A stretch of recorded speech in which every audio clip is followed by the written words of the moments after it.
Дали при вработувањата според новиот закон за правична и соодветна застапеност, кој се уште е во собраниска процедура, предност ќе има меритократијата или етничката припадност?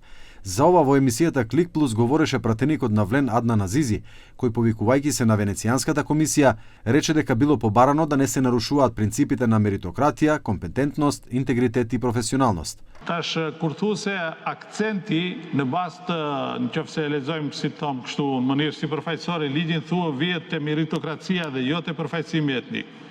Dhe kapeni te disa segmente të ligjit që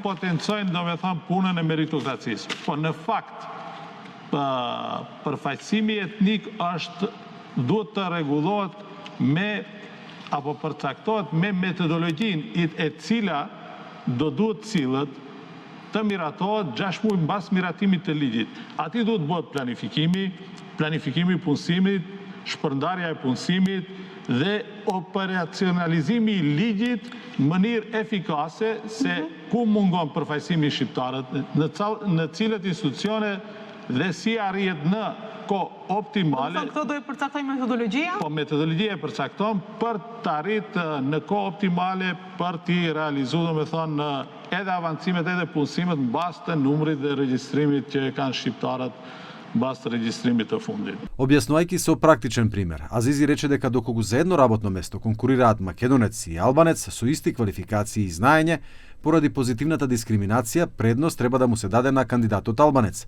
Но како ќе се спречат злоупотребите со лажно етничко изјаснување, кои се случувале и предходно? Në rast se letër njoftimin, pasaportën, lejen e vozitjes, nënshtetësinë, certifikatën e lindjes i ke gjuhën shqipe, do thotë ajo do të mirret për valide.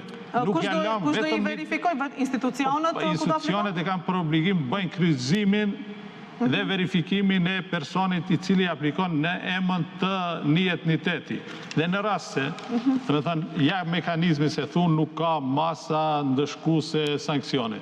Në rast se vërtetohet se personi ka bërë abuzim siç ishte me rastin e balansuesit, personit i merret të drejta të aplikoj në atë konkurs. Азизи исто така објасни дека ќе има и координативно тело кое ќе го надгледува текот на процесот и спроведувањето на правичната застапеност.